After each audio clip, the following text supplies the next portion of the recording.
The Boys is a show that has always had interesting characters: Billy Butcher, Homelander, Huey, Starlight, so many to name.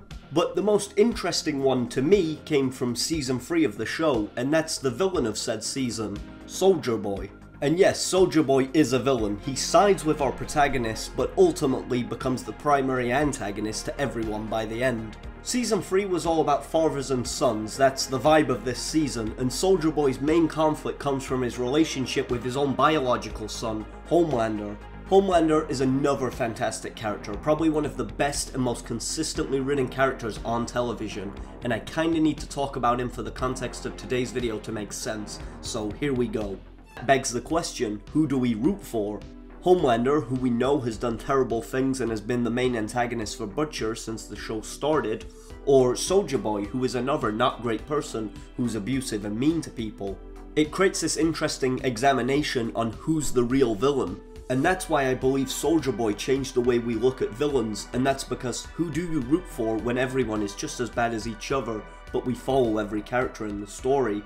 You could argue Soulja Boy and Homelander are both the villains, and Butcher and the Boys are the heroes. But Butcher is using Soulja Boy to try and kill Homelander, and Butcher himself has done questionable acts, so it becomes a lot more complicated than just having two antagonists. Plus yes, Soulja Boy is a bad guy, although like Homelander, every scene with him is entertaining, and I would even say Soulja Boy is likable despite all the bad he's done, and this is in large part to Jensen Ackles' amazing performance.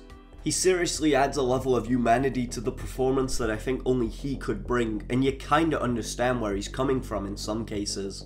The show does a really great job at making you understand the characters' points of view rather than them just being mustache-twirling villains.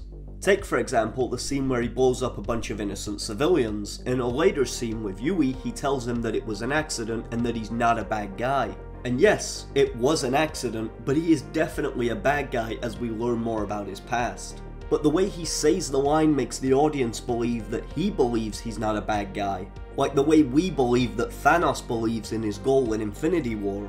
Just because what a character is doing is wrong or evil, that character might not believe so, therefore they have to play the part as if they're doing nothing wrong. Jensen Ackles plays into that, and he gives the performance as if he truly believes he's in the right.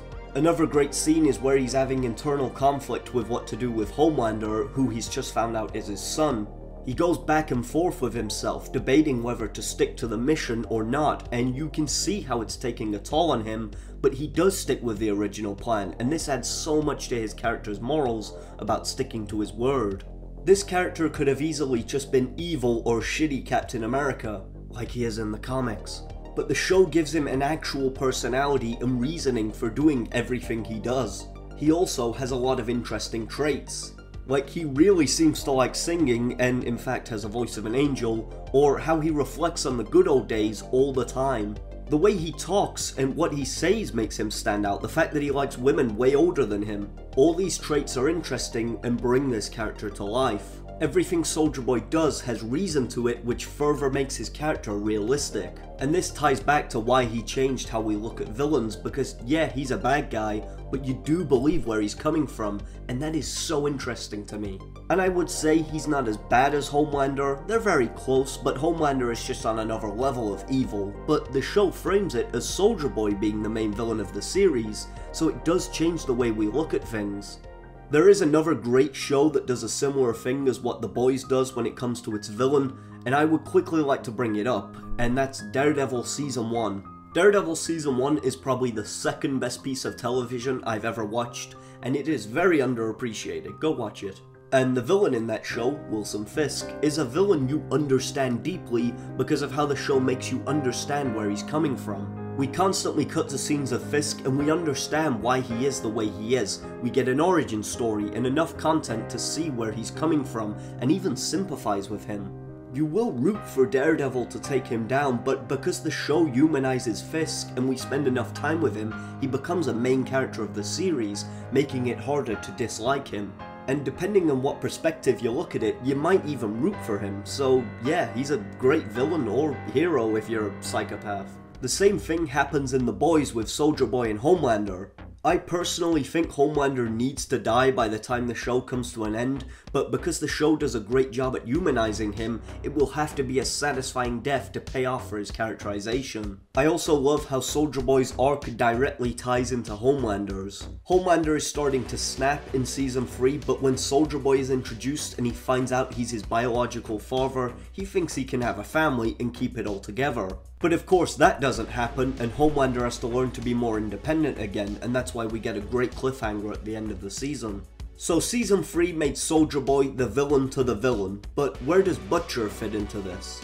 Billy Butcher's main goal has always been to kill Homelander. That's like all he wants. So when he realizes that Soulja Boy could probably kill Homelander if he got the super blast on him, he of course takes that opportunity to team up with him.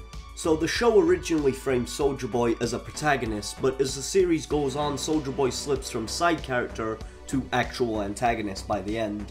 It makes you question Butcher's methods, and like I said, he's not as bad as Homelander, but he's definitely done evil acts in the show to get what he wants. Obviously Billy never goes too far gone and becomes the villain, but he gets pretty close sometimes, but in the end saves his friends and does what's right by them. I do like that Soulja Boy becomes the antagonist to everyone by the end. The fact that Homelander genuinely seems to care for his son also adds a lot more to his character, because again, yes, Homelander is evil, but he's also humanized further with this. When Soulja Boy hits Ryan, Homelander doesn't fight Soulja Boy straight away, he runs over to check on his son and see if he's okay. The show makes you care for Homelander at this moment because it makes him seem like a real father. Let me repeat that, the show makes you care for Homelander. And that's why Soulja Boy makes you question everything, because he wants to kill Homelander, who's a bad guy, and Butcher wants to kill Homelander, but now Soulja Boy hits Ryan and Butcher doesn't like that. So you kinda don't know who to root for in this final battle because everyone's point of view is right, and that's what's so interesting to me. The only one who is kinda right is MM. Oh yeah, let's talk about MM. So, Mother's Milk is the only character who has a genuine reason to hate Soulja Boy, and that's because Soulja Boy threw a car through his house, killing like half of his family. So, Mother's Milk doesn't like him, and Soups in general, a fair reason not to. However, Soulja Boy didn't mean to kill his family, definitely not a good thing that happened, and Soulja Boy has definitely killed innocent people, but it gives you another look into his perspective. Soulja Boy views lives as collateral damage if he's on the mission, and therefore sees it as him doing nothing wrong. So yes, MM's motivation also adds to who you should be rooting for, because we like MM, he's great, but he doesn't like Soulja Boy, and we kinda need Soulja Boy to kill Homelander, and we also kinda like Soulja Boy. So in this final battle, everyone has a reason to attack Soulja Boy, and he has a reason to fight back. But the main focus is on Soulja Boy versus Homelander. And it becomes a question of, do you root for the bad guy who wants to kill the more evil bad guy, or the bad guy who wants to protect his son? And that's why I believe Soulja Boy changed the way we look at villains, because it becomes more of a question of who we like more. I think Soulja Boy is just a really interesting character, and I hope we get to see more of him. He is appearing in Gem V, well, already appeared by the time this video launches, and I think he will obviously be very good in that. Well, good as in characterization, not good as in a person. And I do hope we get a Soulja Boy spin-off of some sorts in the future, because I think it will be a great way to flesh out his character further. And I know that sounds like Peacemaker, but there are ways to make a Soulja Boy show that is different to that. Who knows, maybe he'll appear in season 4, you never know. I definitely think we'll see quite a bit of him in the future, or maybe he dies in Gem V, I hope that is not the case. Please God, don't make that the case. So Soulja Boy is a great villain because he changed the way we look at certain situations. He's a douchebag, yes, but when a lot of the characters are douchebags, does it really matter? He's a villain with a lot of personality, and that is not uncommon these days, but to make you root for him is another thing. Soulja Boy is likable and has a point, but he is definitely not a good guy. It's such an interesting way to handle a villain that I have never seen done that way before. I have seen villains that are right and have a good point, but I've never seen a villain go up against another villain and you can't decide who to root for because both points of view are fair. That was up until I saw Soulja Boy. The show humanizes him and gives him a fulfilling backstory and character arc whilst making you both root for him and question him at the same time. I really appreciate how well this character was handled considering the source material was basically a joke. I can't wait to see more of Soulja Boy, and I can't wait to see what happens in Season 4 of The Boys. That's all I have to say in today's video. Thank you for watching. Make sure to like and subscribe to join the Soulja Boy army, and I'll see you in the next video.